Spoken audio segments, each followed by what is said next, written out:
Hi, welcome to Third Man Mastering in Detroit, Michigan. I'm Bill Skibbe, and you're watching Burl TV.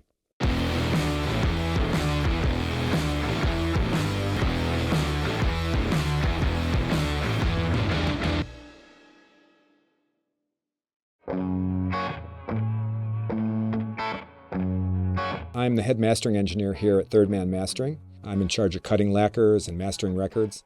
I also record bands and do live to acetate cuts all the time.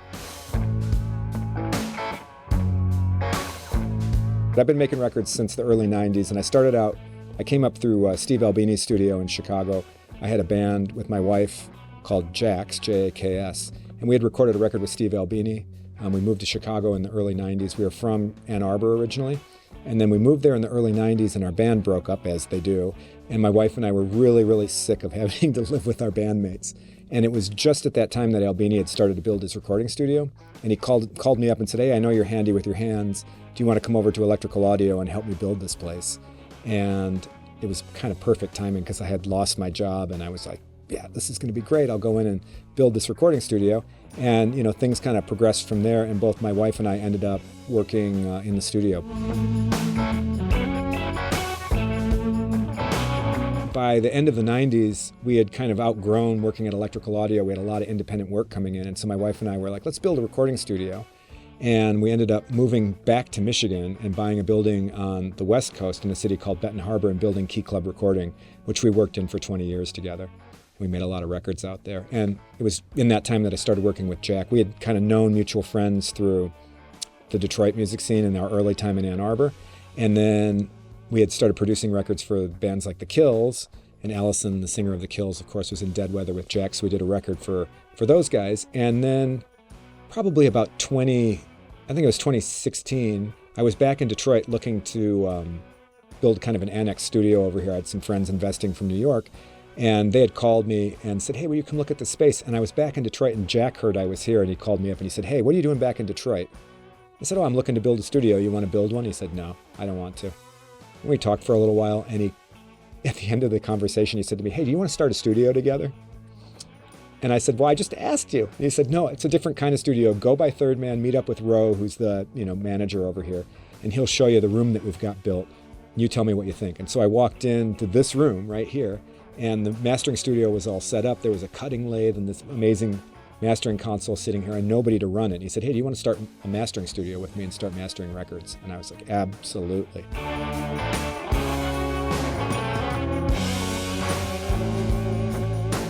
Here at Third Man, we've done records for all kinds of people, from Billie Eilish to Paul McCartney.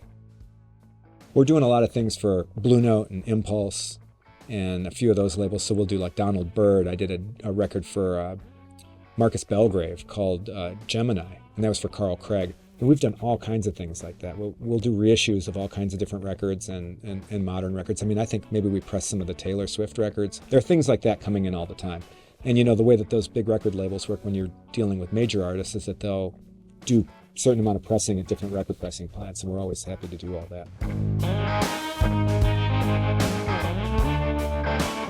Warren and I had gotten, Warren's the other mastering engineer in here, he and I had gotten together a list of all of the top converter companies.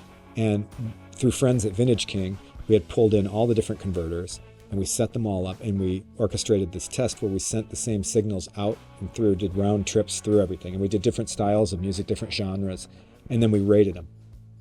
And we came up with, out of all of them, Antelope, Avid, UA, Apogee, we did Merging Technologies, the Horus, and we did the Burls. We did blind tests, and everybody picked the Burl. And we did a whole bunch, we sent these tests out, the recordings out to all the different engineers and said, just compare and contrast. We're not going to tell you what they are. There's no right or wrong answer. Just tell us what you think. And everybody landed on the Burls. And it was funny, for us, it was the Bad 8s. And I don't know if it's the transformer size or what it is, but they were the most analog version of it to me. It sounded the most like what I would expect. In the analog world, you're getting helped along all the way. Like, I hit this 8-track tape machine, and all of a sudden my tracks come back sounding, whoa, that sounds great. I'll take that all day. And that's the thing that I found with the Burls, is that when I'm in there working on them, all of the years of just nail biting about digital went away. It's just, it's one of those things like I've been in it long enough, sitting in the control room for 18 hours a day, listening to music, that when you hear them work for you, you're like, okay, that was an easier result. Now all of a sudden, why am I doing less work? Well, I changed a major component of my signal chain, and that's the converters. And now when I'm digital, I'm not working as hard. It's great. My mastering methodology is like, I'll do a pass of analog. Unless somebody specifically requests that it's analog all the way through, I'm doing a hybrid system. And that's kind of where the Burls come in with me, is that 99% of it comes in digitally. And what I'm using my analog setup for in the room is to just get that initial tactile feel and inspiration down, because I feel like it's easy to grab knobs and move things. And I like the patina that it puts on it. It gives you like a little bit of unpredictability, with harmonic distortion and balance and things like that, that just kind of gives you this kind of live feel.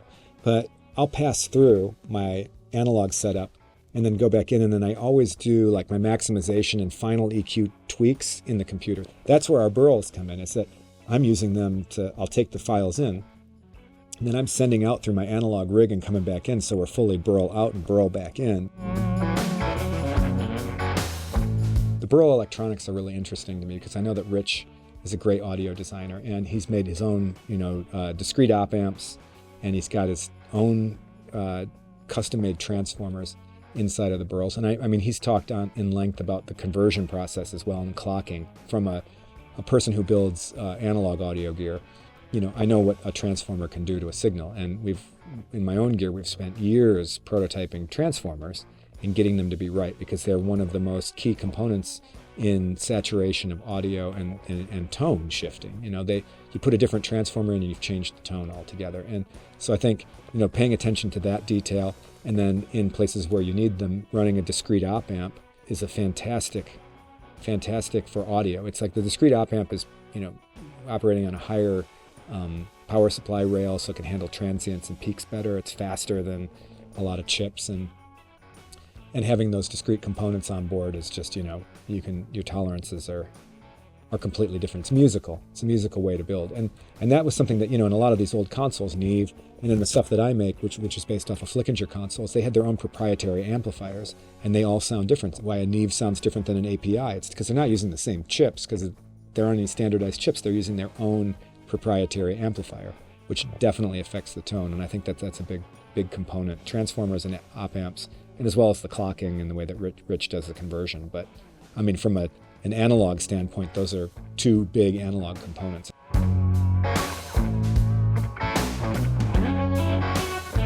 In 2024, Third Man Mastering is going to be building a new room down in Nashville. We've got a Neumann lathe that we're working on restoring right now, and we're going to be building up another room with a new mastering console and hopefully a new mothership.